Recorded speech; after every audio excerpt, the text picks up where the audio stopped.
ओम शांति। मीठे बच्चे,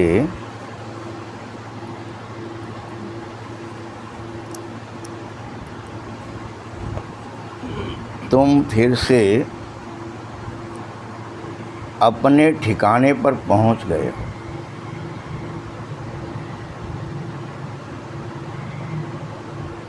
तुमने बाप द्वारा रचता रचना दोनों को जान लिया है।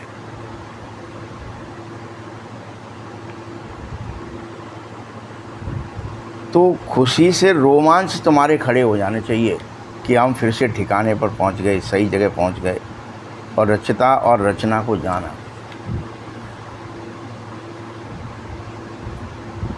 प्रश्न है, इस समय बाप द्वारा तुम बच्चों का श्रृंगार क्यों किया जा रहा है? इस समय भगवान के द्वारा तुम्हें श्रृंगारित क्यों किया जा रहा है?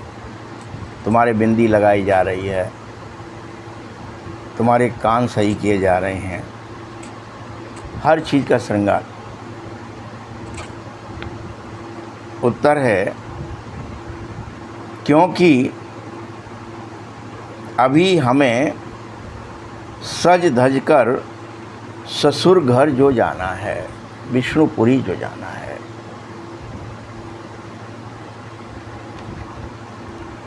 हम इस ज्ञान से ही सजेंगे और विश्व के महाराजा और महारानी बन जाएंगे। संगम युग पर अभी हैं। अभी हमारा बाबा टीचर बन कर के हमको पढ़ा रहे हैं और इस पियर घर से ससुर घर ले जाने के लिए।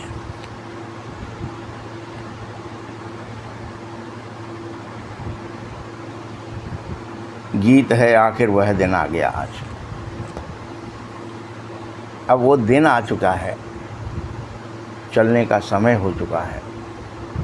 ट्रांसफॉर्मेशन की टाइमिंग आ गई है कि मुझे बॉडी कॉन्शियस से सोल कॉन्शियस में जाना है। वही ससुर घर है।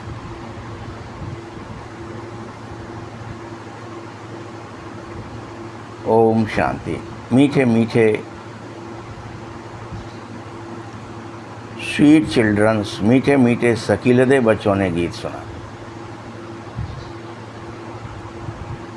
तुम बच्चे ही जानते हो कि आधा कल्प जिस मासूक को याद किया था, आखिरी वह अब मिल गया है, जिसके लिए हम आधा कल्प 63 जन्म तड़फे थे, ढूंढ रहे थे, मिल जा, कहाँ है, कौन है, कैसा है। परंतु दुनिया नहीं जानती है कि वास्तव में हमने आधा कल्प बहुत भक्ति करी है,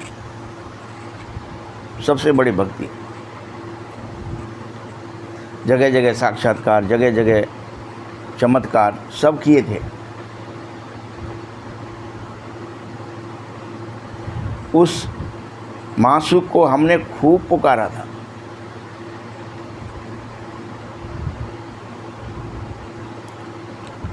हम उसके आशिक हैं, वो हमारा मासूक है। यह भी कोई जानता नहीं है। बाबा कहते, रावण ने तुमको बिल्कुल ही तुच्छ बुद्धि जो बना दिया, कुछ भी पहचान नहीं सकते तुम।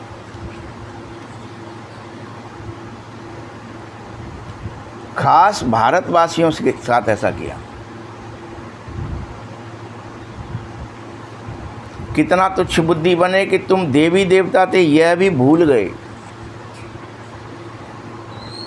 तो तुच्छ बुद्धि हुए ना, सब भूल गए तुम।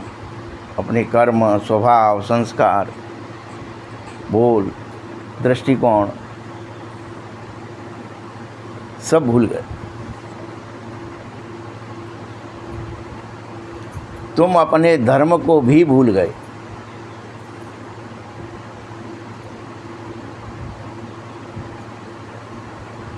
तो ये तुम्हारा तुच्छ बुद्धि का काम हुआ।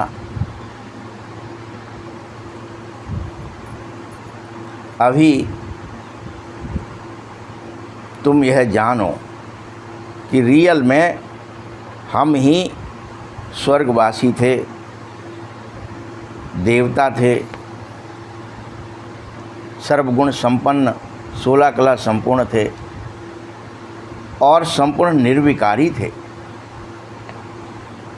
उस समय यह भारत स्वर्ग कहलाता था।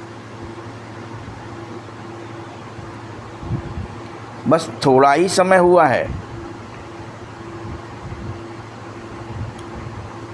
कि सतयुग में 1250 बरस तक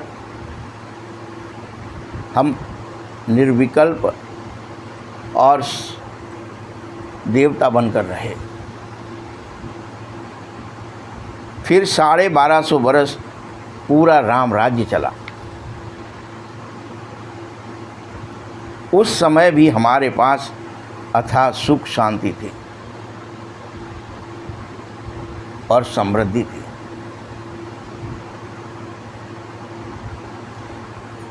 उस अथाह सुख को याद करके तुम्हारे रोमांच खड़े हो जाने चाहिए कि हमको कितना सुख था। विमानों में जाना है, विमानों में आना है, सारी व्यवस्थाएं थी। कोई अशांति का, टेंशन का, कोई इच्छाओं का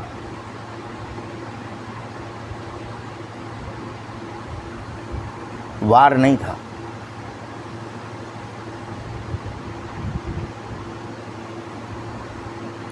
जब सतयुग और त्रेता पास हो गया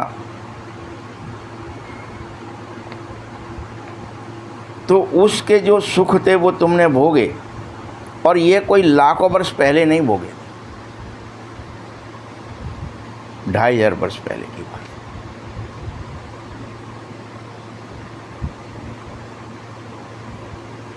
अभी बाबा तुमसे आकर्षण में समझाता है कि देखो तुमको माया ने कितना तुच्छ बुद्धि बना दिया।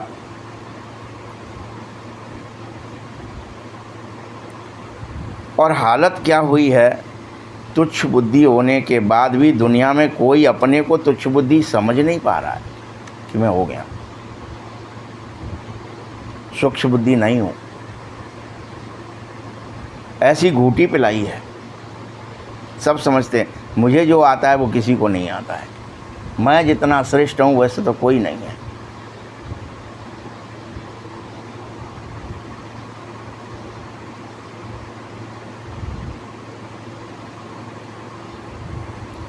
अब बाबा ने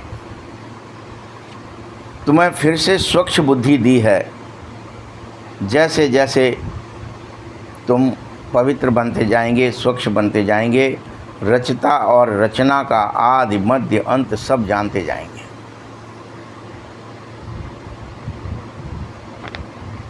जान भी रहे हो और जान भी जाओगे।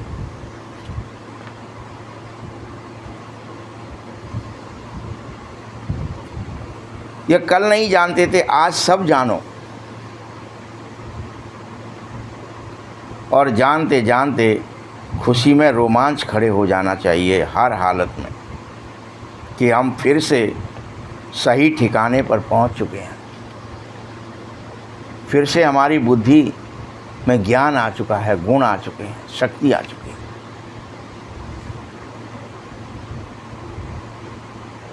बरोबर बाप ने हमको स्वर्ग की राजाई दी थी, फिर हमने ही खुद ब खुद गंवा दी है।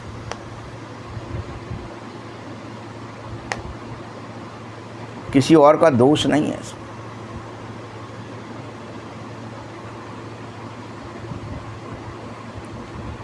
और हम देह अभिमान में आकर पूरे पतित बन पड़े हैं। दिन भर देह दुनिया की बातों में फंसे रहते हैं।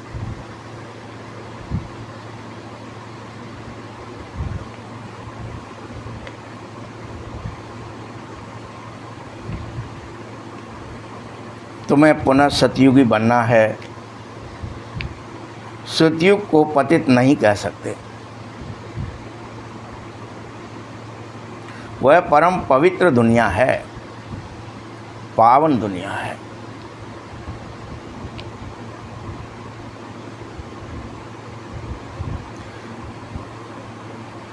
मनुष्य बल कह रहे हैं, हे पतित पावन आ जाओ और हमें परम पवित्र बना जाओ, क्योंकि रावण ने हमें तुच्छ बुद्धि, नीच, भ्रष्ट और देह अभिमानी बना दिया है।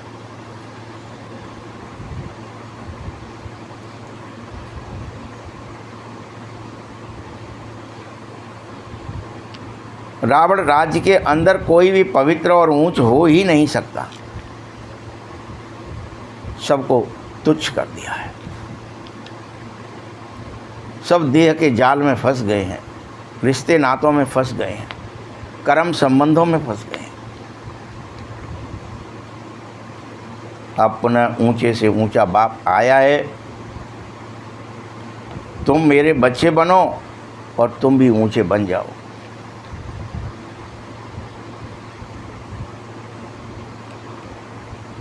तुम बच्चों ने मुझे जाना है, सो भी नंबरवार पुरुषार्थ अनुसार।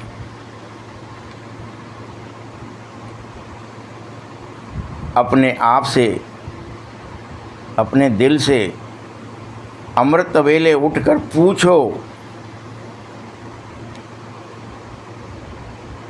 बार बार पूछो। अमृत वेले का समय सबसे अच्छा है। अमृत वेले बैठकर ये ख्याल जरूर करो कि बाबा हमारा बाप, टीचर और सद्गुरु है, जो हमें नित्य प्रति शिक्षा दे रहा है।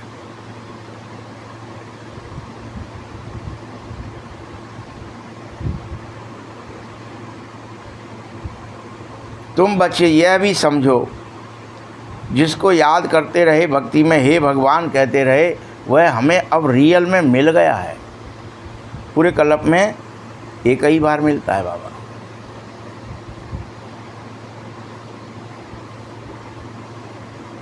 ये याद रख लेना। और अगर तुम्हें अभी नहीं मिला तो फिर पूरे कल्प भर नहीं मिलेगा। चेक करो, क्या हमें बाप मिल गया है? क्या मेरे अंदर में, दिल में ये विश्वास है कि हाँ मैं बाबा से पढ़ रहा हूँ, बाबा की पालना में पल रहा हूँ, बाबा का के डायरेक्शन पर चल रहा हूँ? वो गुरु है ना, उसके डायरेक्शन पर चलना भी पड़ेगा।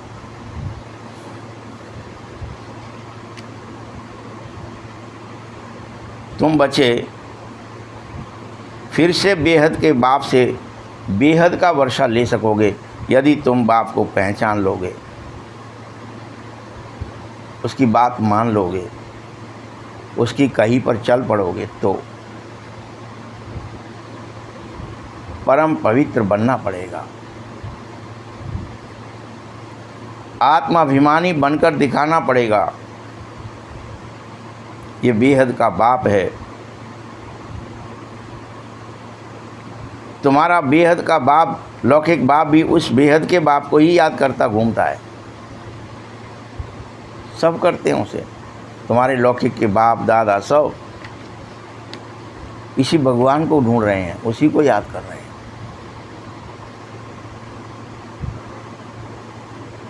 तो बाबा कहता है, मैं बापों का भी बाप हूँ, मैं पतियों का भी पति हूँ।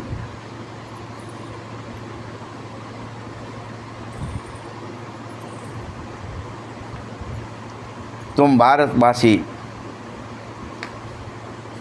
यही समझते हो ना, तो अभी मैं सब बना हूँ तुम्हारे लिए। बापों का बाप भी बना, पतियों का पति भी बना।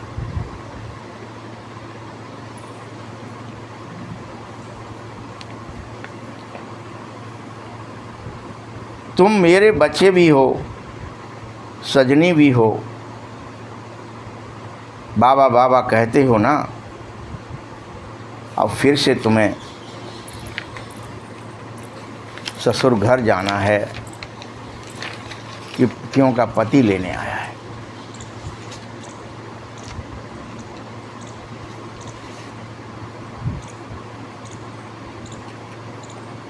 बच्चे तुम यह भी समझो कि हम ससुर घर जाएंगे तो पहले श्रृंगार करना पड़ेगा, बाबा के साथ प्रीति जोड़नी पड़ेगी, उसे अपना साजन मानना पड़ेगा, तभी तो ससुर घर जा सकोगे। 16 कलाओं का श्रृंगार करना पड़ेगा, 16 श्रृंगार करने पड़ेंगे।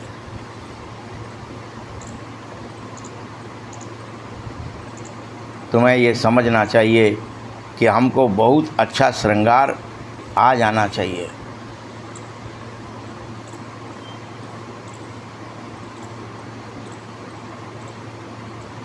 तुम को पढ़ाया ही जा रहा है कि जिससे तुम ससुर घर जा सको। 16 कला संपूर्ण निर्विकारी और मर्यादा पुरुषोत्तम बन सको।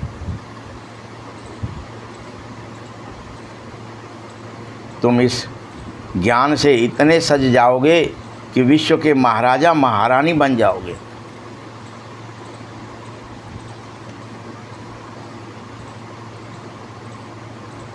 तुम यहाँ आए हो विश्व का मालिक बनने। वास्तव में तुम भारतवासी ही विश्व के मालिक थे, तब तुम्हारा सतयुग का शरीर था।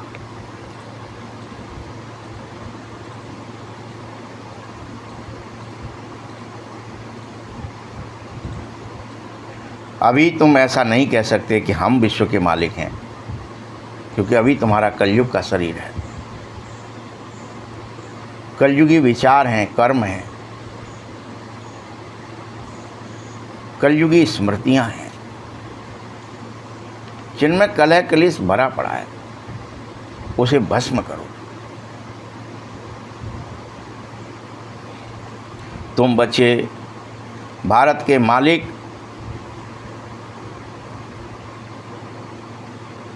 संगम पर हो, अभी फिर से सतयुग में सारे विश्व के मालिक बन जाओगे। सभी भूमि, सभी आकाश, सारा जल, सब कुछ तुम्हारा ही होगा। यह बातें बार बार बच्चों की बुद्धि में आनी चाहिए और खुशी होनी चाहिए।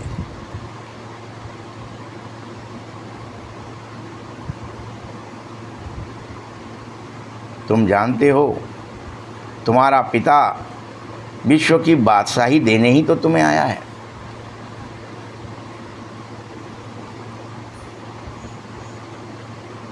अभी संगम युग पर ज्ञानदाता ज्ञान दे रहा है, गुण दे रहा है और अपनी सभी शक्तियां तुम्हें दे रहा है। ले लो। बाप के सिवाय किसी भी मनुष्य के पास ये सब चीज़ें नहीं है। कोई मनुष्य ज्ञानदाता नहीं है, शक्तिदाता नहीं है।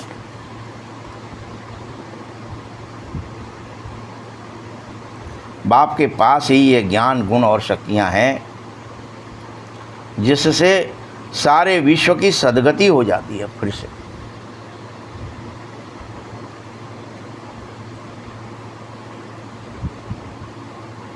तुम बच्चों को इतनी शक्ति मिल जाएगी, तत्वों सहित सबकी सद्गति हो जाएगी। इन पंच महाभूतों की भी सद्गति हो जाएगी, इनका भी संपूर्ण पॉल्यूशन खत्म हो जाएगा, ये भी पवित्र हो जाएंगे। पूरी प्रकृति निर्मल हवा बहने लगेगी, फिर से पॉल्यूटेड नहीं रहेगी। शुद्ध और स्वच्छ जल बहने लगेगा, नए झरने निकल पड़ेंगे।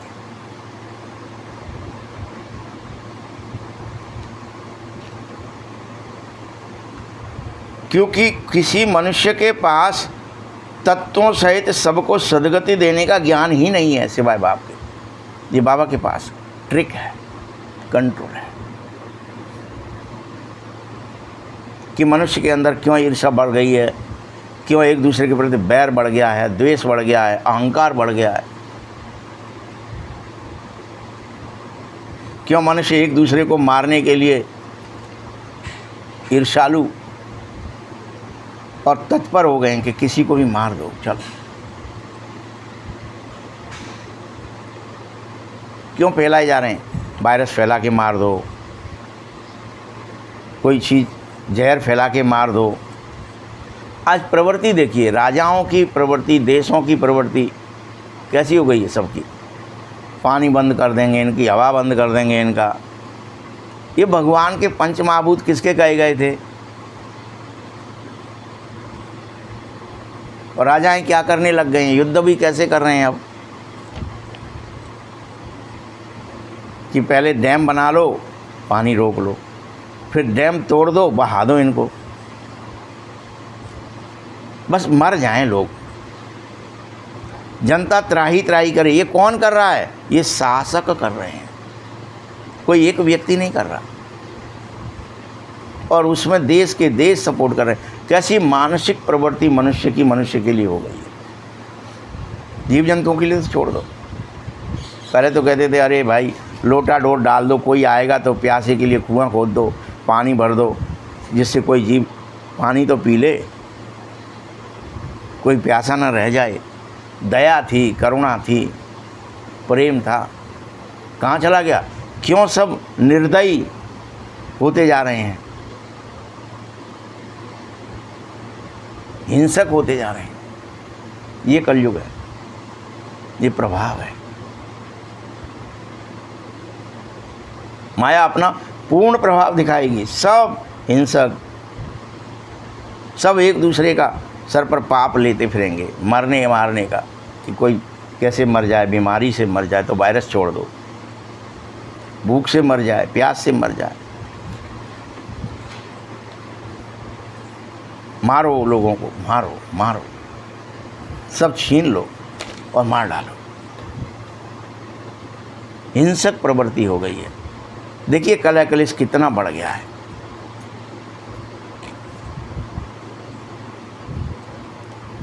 सारी दुनिया तत्वों सहित तमो प्रधान हो चुकी है। मतलब विचार मनुष्य के ही नहीं, प्रकृति भी तमो प्रधान है। वो भी निर्दयी हो जाएगी, भूकंप लाएगी, भूचाल लाएगी, सुनामी लाएगी, ज्वालामुखी फाटेगी, सब कर।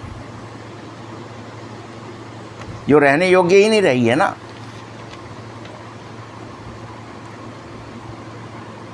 क्योंकि इसमें रहने वाले सब तमो प्रधान हो गए हैं। नई दुनिया में चलो, इस दुनिया से मोह ख़त्म कर दो, बाबा कह रहा है। भले तुम्हें दिख भी रहा हो कि हम तो ठीक हैं, हम थोड़ी मर रहे हैं, दिखता है ना लोगों को अभी भी, सुविधाएं हम पर दो, लेकिन चलने की तैयारी कर लो, तुम्हारे पास टाइम नहीं है। और वो भी याद करते करते जाना है, ये शर्त है, अंतमति सुगति होगी।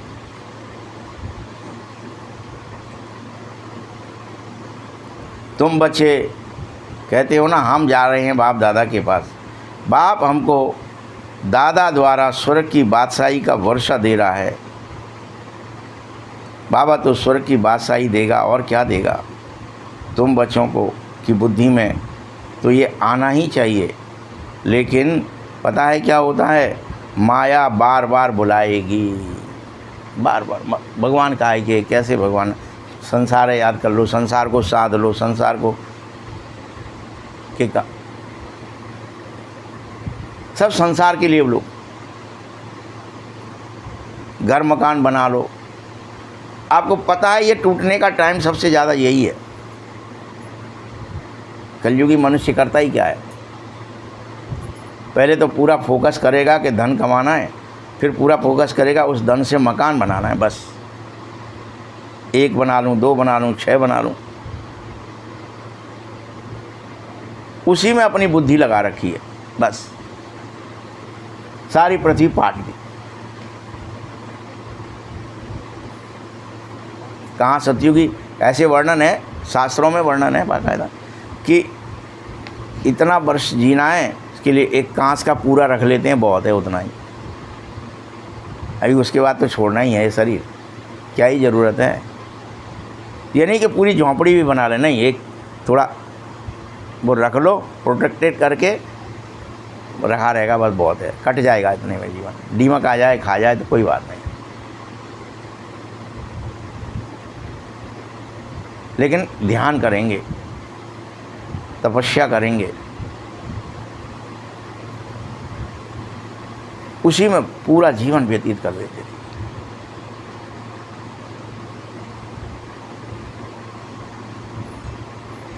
तुम बच्चों को स्थायी खुशी नहीं आ रही है, माया बार बार बुला रही है, अच्छी रीति पढ़ोगे तो ऊंच पद पाओगे, सेकंड में मुक्ति और जीवन मुक्ति पाओगे। लेकिन पहचानना एक बाप को चाहिए ही चाहिए। एक बार पहचानो भगवान आया है, उससे भगवान से वर्षा ले लो कि बच्चे संसार तो सभी मनुष्य आत्माएं ऐसी हिंसक हो जाएंगी, दैत्य बन जाएंगे। तुम संसारी मनुष्यों के चक्कर में मत फंसो। और सबको भगवान मिल जाए ये असंभव है। बाबा तो पढ़ाता तो सबको है, पढ़ाना भी सबको चाहता है, परंतु मनुष्य हैं कि अलवेले रहेंगे।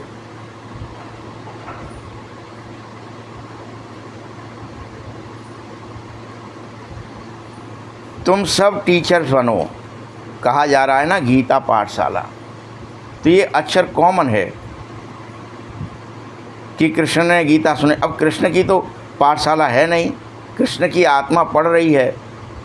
सतयुग में कोई गीता पाठशाला फिर नहीं पढ़ेगा, न कोई पढ़ेगा न कोई पढ़ाएगा, सब बंद हो जाएगी पढ़ाई। अभी संगम पर ही पढ़ लो, अभी ही गीता पाठशाला है।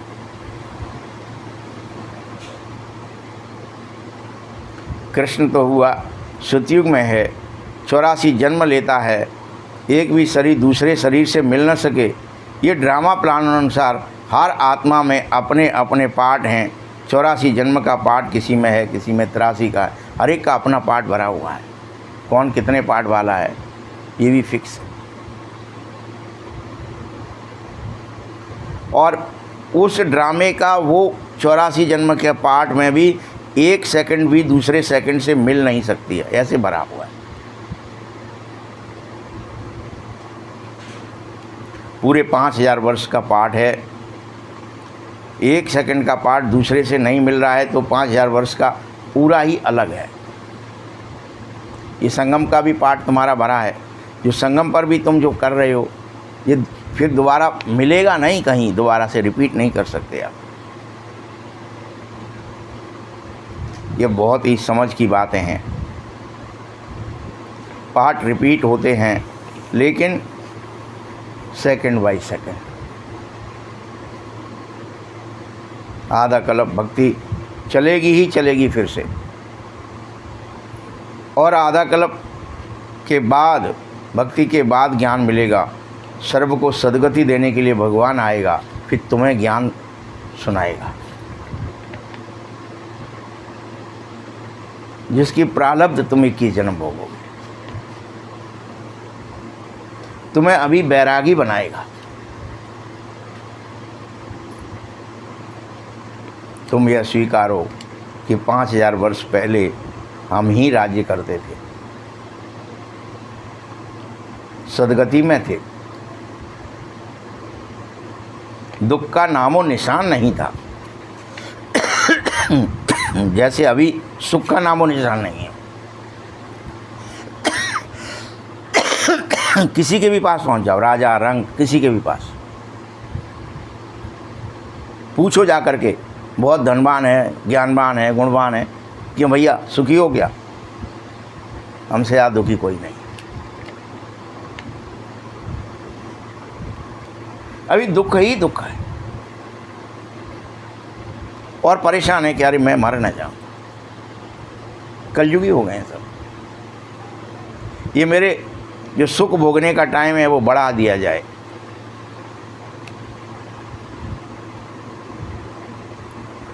तीन तरह के धाम होते हैं, शांति धाम, सुख धाम और दुख धाम। शांति धाम, सुख धाम और दुख धाम, तीन धाम है। भारतवासियों को आकर के सुखधाम का रास्ता बता रहा हूँ। कलप कलप मुझे भी ड्रामे में आना ही पड़ता है और सुखधाम का रास्ता बताना ही पड़ता है। मेरा यही पाठ है। अनेकों कल्प आया हूँ और ऐसे ही आता रहूँगा।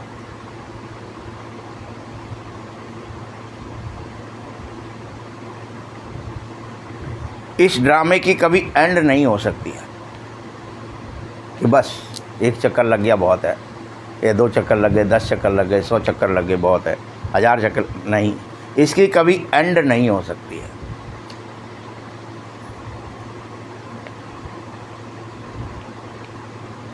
तुम चक्कर लगा करके दुख धाम में आते हो, तो जब तुम दुखी हो जाते हो फिर मुझे भी आना ही पड़ता है।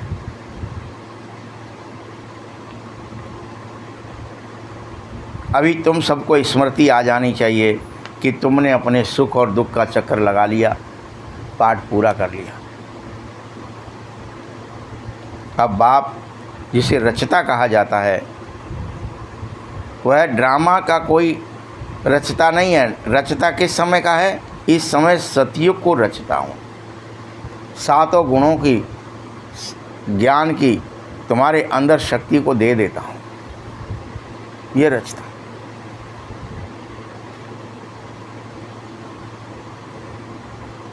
सतयुग में जिन्होंने राज्य गवाया था उन्हें याद दिलाता हूँ बस। फिर याद आ जाता है, फिर वो सतयुगी हो जाते हैं। उनके हाव भाव, कर्म, बोल, दृष्टिकोण सब बदल जाता है। फिर उन्हीं को बैठ पढ़ाता हूँ। तुम बच्चों में से उनको अडॉप्ट कर लेता हूँ।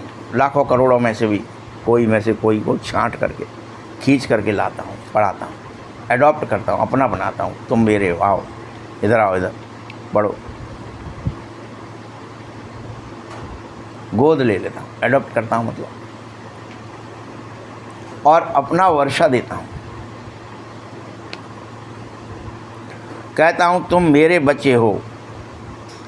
तुमको कोई मनुष्य, कोई साधु संत नहीं पढ़ा सकता, मैं खुद स्वयं सर्वशक्तिमान भगवान पढ़ाता है। पढ़ाने वाला एक ही बाप है जिसको सब याद करते हो।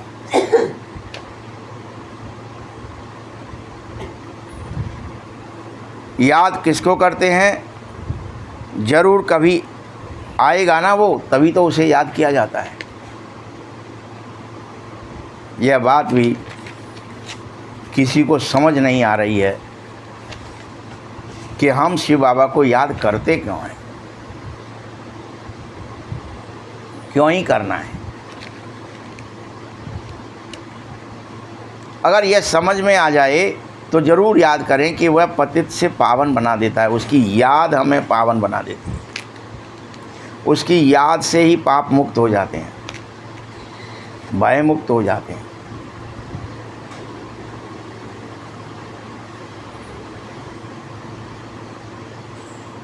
ये समझना है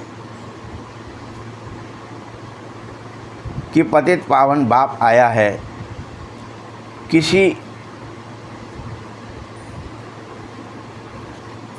धर्मगुरु को ऐसा नहीं कह सकते कि वो पतित पावन है।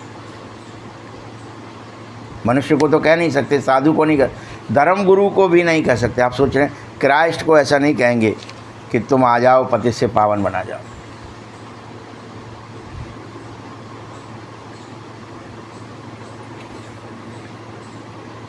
वह तो समझते हैं कि वो तो लीन हो गया, भगवान में घुस गए, आने की तो बात ही नहीं है। याद फिर भी पतित पावन बाप को ही करना है, न किसी धर्मगुरु को, न धर्म पिता को, और ना ही कोई मनुष्य को या साधु संत को। हम आत्माओं को बाप फिर से वर्षा दे रहा है। अभी बच्चों को ये स्मृति आ जाए कि बाबा आ गया है बस, और बाबा को याद करने लगे। बाबा आए हैं तो जरूर नई दुनिया स्थापित करेंगे ही करेंगे, उनका काम है।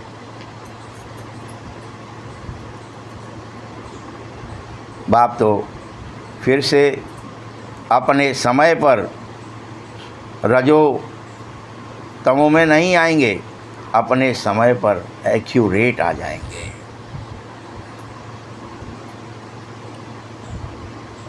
तुम बच्चे बार बार समझो कि हम मास्टर नॉलेजफुल बनने के लिए ही पढ़ने आए हैं। ज्ञान सागर हमें पढ़ाने आया है और पतित से पावन बना रहा है।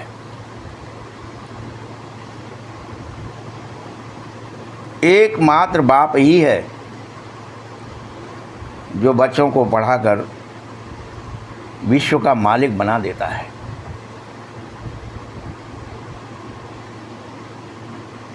खुद नहीं बनते विश्व का मालिक।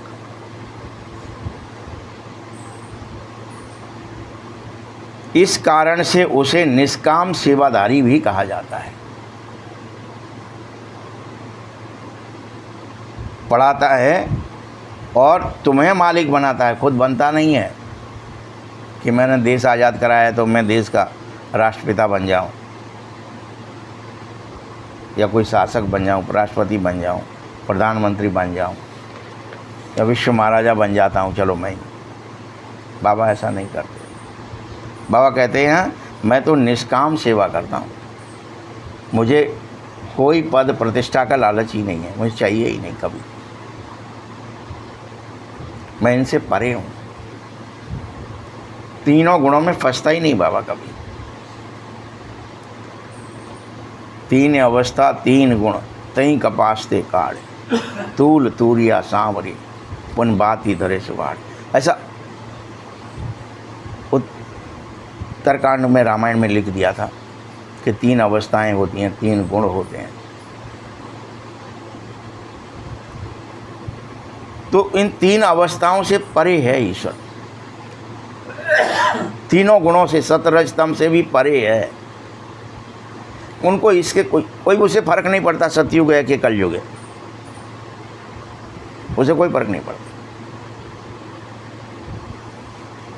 वो निष्काम है। मनुष्य बल ऊपर से कहते हैं हम फल की इच्छा नहीं रखते हैं, निष्काम। परंतु ऐसा कोई मनुष्य होता ही नहीं जिसे फल की इच्छा ना हो।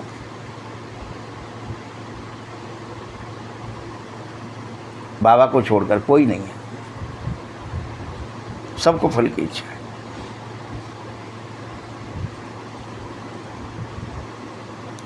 जो बच्चा जैसे संस्कार ले जाता है उस अनुसार उसको जन्म मिल जाता है, तो कर्म का फल अवश्य मिलता है। सन्यासी भी पुनर्जन्म लेता है, गृहस्थियों के पास जा कर के फिर से संस्कार अनुसार सन्यास धर्म में वापस आता है। जैसे बाबा लड़ाई वालों का भी मिसाल देता है। कहते हैं ना, गीता में लिखा है कि जो युद्ध के मैदान में मरेगा सो स्वर्ग में जावेगा। परंतु स्वर्ग का भी समय चाहिए ना बच्चे। स्वर्ग तो लाखों वर्ष कह देते हैं। अभी तुम बच्चे समझो गीता में क्या लिख दिया। कहते भगवान वाच है कि भगवान तो सर्वव्यापी है, ये गीता में लिख दिया। अरे बच्चे, मैं अपने को ऐसी गाली क्यों दूंगा कि मैं सर्वव्यापी हूँ? जब भगवान वाच है यानी मैं ही खुद कह रहा हूँ, तो मैं खुद को ही गाली दूंगा क्या?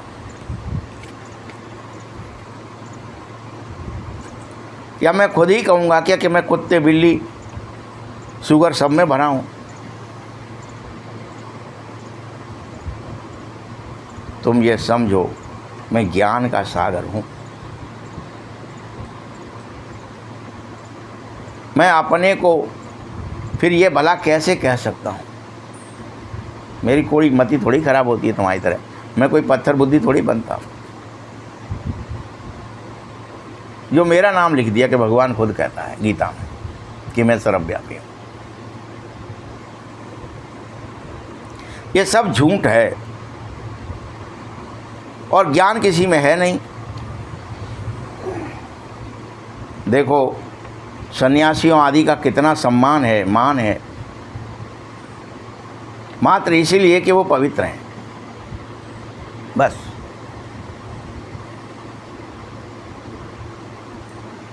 याद रखना, सतयुग में तो कोई गुरु होता ही नहीं है।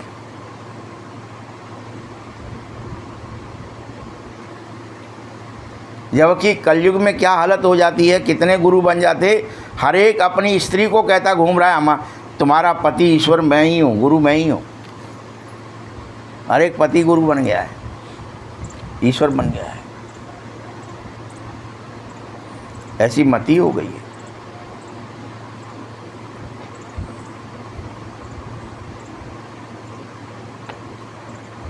वह तो तब समझाया जाता है जब भक्ति भी सतो प्रधान थी।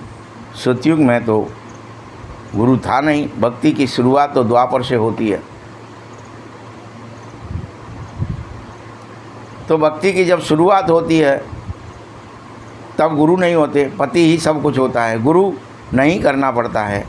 इन सब बातों को अब तुम समझो।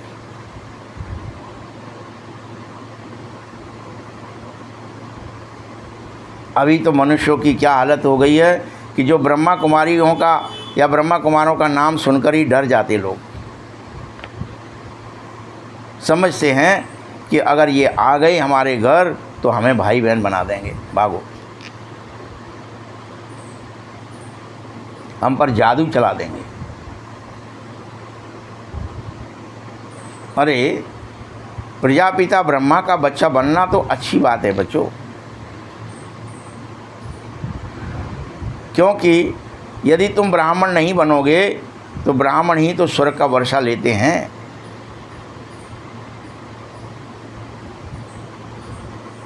अभी तुम स्वर्ग का वर्षा ले लो, तुम बी के बन जाओ।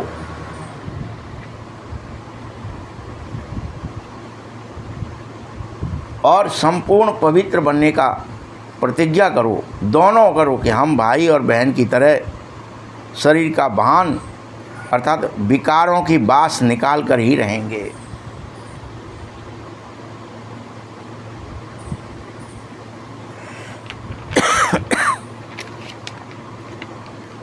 हम एक बाप के बच्चे विकार में कैसे जा सकते हैं, भाई बहन हो या भाई भाई हो? ये तो महान पाप हो जाएगा।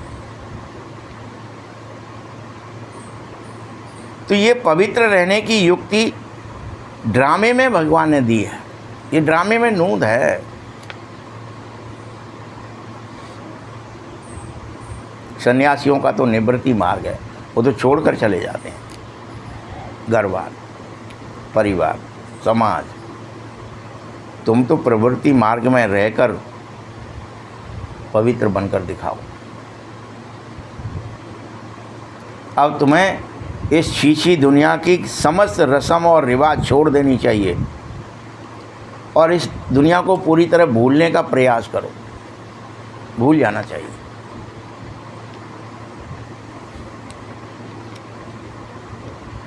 तुम स्वर्ग के मालिक थे और देखो देवभान में आकर रावण ने तुम्हें कितना छीछी बना दिया है। यह भी बाबा ने तुम्हें समझाया है। और इसमें भी कोई अगर तुमसे कहे कि हम यह बात कैसे मान लें, कोई कहेंगे, बहस वाले आएंगे, हम कैसे मान लें कि हमने 84 जन्म लिए हैं।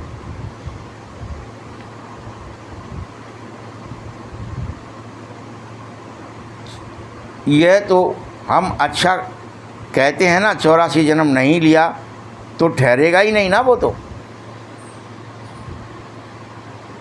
जो ठहरेगा जिसने 84 जन्म लिया।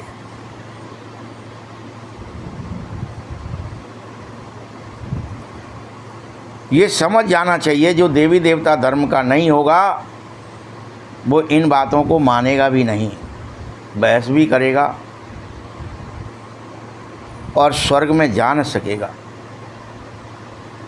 उसको एक भी बात आपकी अच्छी नहीं लगेगी। एक भी बात।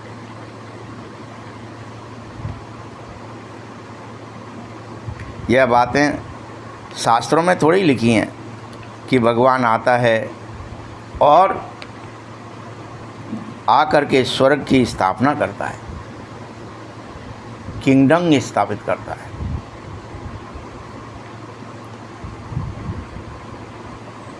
श्री कृष्ण को वैकुंठ का मालिक स्थापित करता है। स्थापना बाप करता है और बच्चों के हाथ में दे देता है। बाबा ने गीता सुनाई, जिसे ये ऊंच पद पाया, फिर पढ़ने और पढ़ाने की कोई दरकार नहीं रहेगी।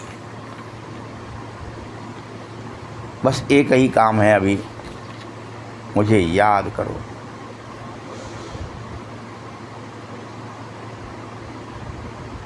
तुम पढ़ कर के ऊंच पद पाओगे। कल्प के बाद एक ही बार पूरे कल्प में यह गीता ज्ञान सुनाया जाता है, फिर थोड़े ही गीता का ज्ञान पढ़ाया जाएगा। न सतयुग, त्रेता, द्वापर, कलयुग पढ़ाया नहीं जाएगा।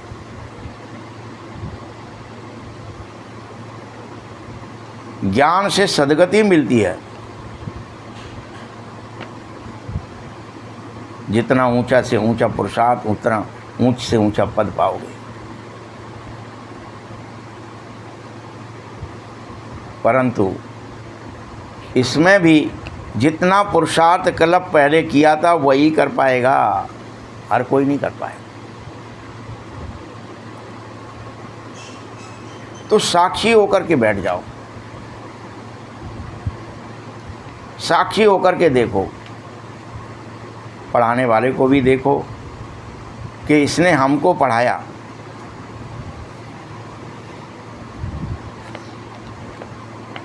जो तुम्हारा इस संसार में लौकिक टीचर पढ़ाने वाला बना है, तुम्हें उससे भी होशियार होना चाहिए। ब्रह्मा से आगे जाना है, होशियार होना है। मार्जिन बहुत है बच्चे।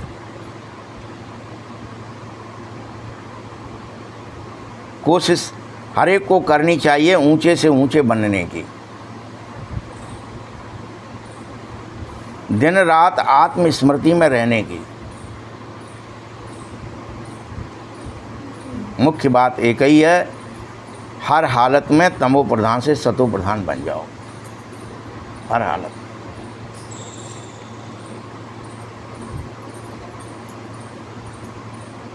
यही समझने की बात है। अवगुण गुण बन जावें, बदल जावे। तुम्हारा काम, क्रोध, लोभ, मोह बदल करके पवित्रता, सुख, शांति आ जावे। दया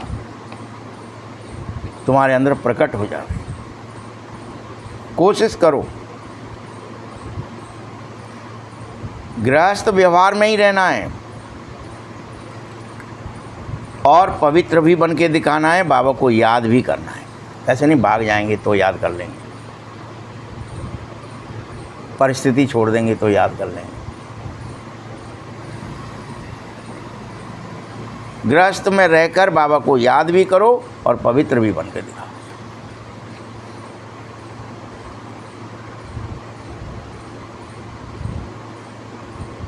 जब तक तुम पतित रहेंगे, यहाँ पर जितने भी हैं जो पतित हैं उनमें दुख ही दुख है। हर दिन रात तुम्हें दिन रात सुख ही सुख में जाना है, पवित्र बनना है।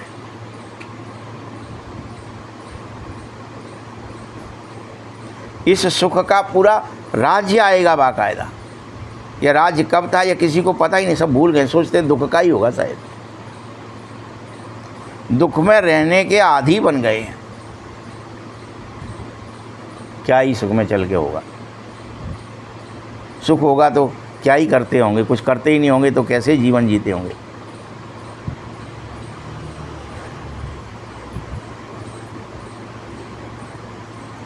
दुख में कहते भी है ना, हे भगवान, हे राम, हे प्रभु, हे ईश्वर, ये दुख क्यों दे दिया तूने, हे करके पुकारते।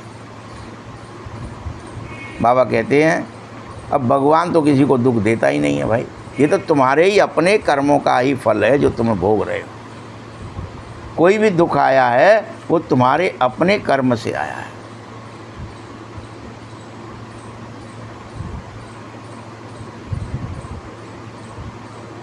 तुम यह जानो, जब आत्मा का राज्य होता है तो कोई दुख नहीं होता। एक धर्म होता है, एक राज्य होता है, एकता होती है, सब आत्मिक स्मृति में रहते हैं, सबका सब कुछ होता, वसुदेव कुटुंब की तरह रहते हैं। वसुधा पर रहने वाला हर कोई एक कुटुंब ही है। सबको आत्म जागृति होती है। फिर बाद में अनेक धर्म बन जाते हैं। एक धर्म आया, दूसरा ये धर्म है, ये धर्म है, ऐसा धर्म कर करके अनेक धर्म बना लेते। तुम बल अभी कहीं भी जाओ, बस मन मनाव का लक्ष्य मिल गया है, कहीं भी रहो, एक ही काम करो, मन बाबा को दे दो और बाबा को ही याद करो। चलते फिरते, कर्म करते, उठते बैठते, सोते जगते, बाबा की याद में रहो। ये मन मनाभाव का लक्ष्य ही है जो प्रत्येक को मिला है। बाबा ने हमको स्वर्ग का वर्षा दिया है, यह भी याद नहीं कर सकते। यह याद पक्की रहनी चाहिए कि हम स्वर्ग जाएंगे और सातों गुणों का वर्षा लेंगे। लेना ही है मुझे, पवित्रता, सुख, शांति सब मुझ में ही होगी।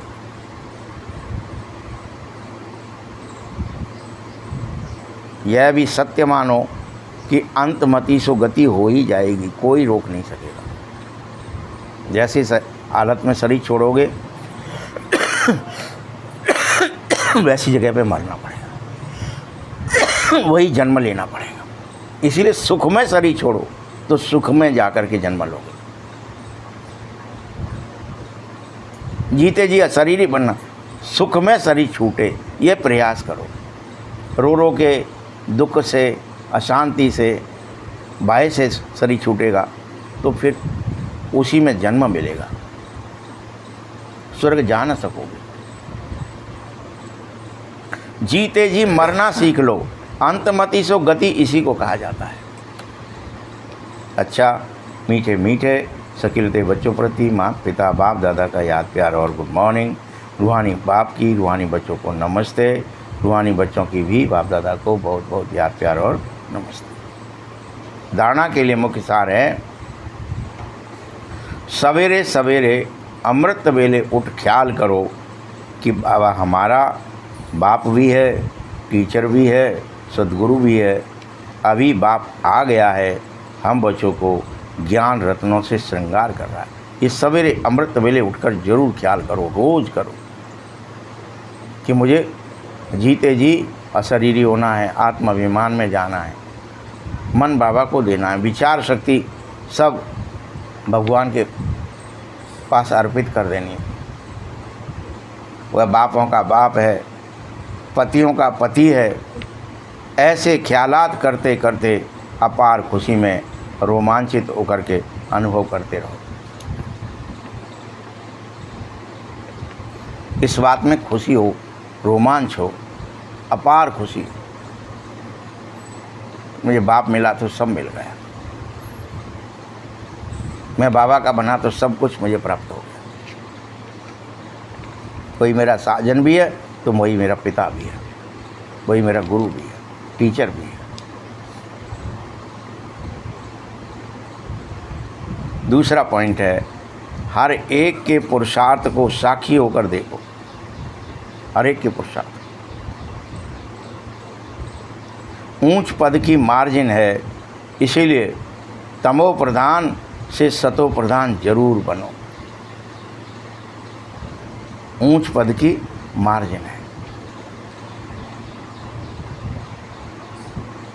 वरदान है, वाइसलेस की शक्ति द्वारा सूक्ष्म वतन व तीनों लोकों का अनुभव करने वाले श्रेष्ठ भाग्यवान भव। जैसे जैसे आप वॉइसलेस की शक्ति, शांति की शक्ति का अनुभव करेंगे तो आप तीनों लोकों का भी अनुभव कर सकेंगे, स्थूल, सूक्ष्म और मूल वतन तक जा सकेंगे। तो ऐसा तीनों लोकों का अनुभव करने वाले श्रेष्ठ भाग्यवान भव। जिन बच्चों की बुद्धि वॉइसलेस की शक्ति से रिफाइन हो गई है, बिल्कुल रिफाइन, ऐसे भाग्यवान बच्चे सहज में ही तीनों लोकों की सैर कर पाएंगे। जब चाहा तब मूल वतन, जब चाहा सूक्ष्म वतन और जब चाहा वापस स्थूल वतन, तीनों लोकों की सैर कर सकोगे, आ सकोगे, जा सकोगे, देख सकोगे, सुन सकोगे, समझ सकोगे।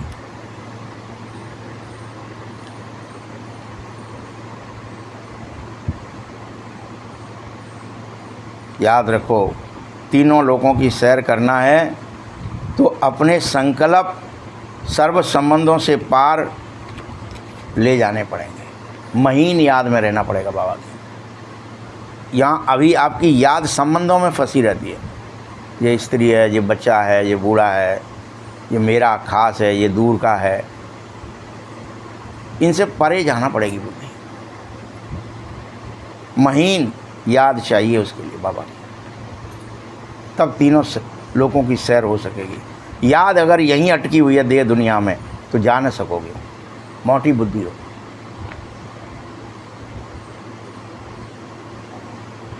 यही सबसे पावरफुल तार है। इसके बीच में माया इंटरफियर नहीं कर सकती है। तो सूक्ष्म वतन की रौनक का अनुभव करने के लिए या मूल वतन तक जाने के लिए स्वयं को वॉइसलेस की शक्ति से ज़रूर संपन्न बनाओ, तो आप सब रौनक देख के आ सकोगे, जा सकोगे कि सूक्ष्म वतन में क्या रौनक चल रही है, मूल वतन कैसा है। स्लोगन है, किसी व्यक्ति, वस्तु, वैभव के प्रति आकर्षित होना ही कंपेनियन बाप को संकल्प से तलाक देना है। किसी व्यक्ति, वस्तु, वैभव के प्रति आकर्षित हो गए आप, तो कंपेनियन बाप को संकल्प से आपने तलाक दे दिया। भगवान को भूल गए, मतलब तलाक दिया संसार को याद करने में, तुम उसके साथ चिपक गए। तो तलाक मत दो बाबा को, बाबा को भूलो ही मत। किसी व्यक्ति, वस्तु, वैभव के प्रति आकर्षित मत हो। अच्छा, ओम शांति।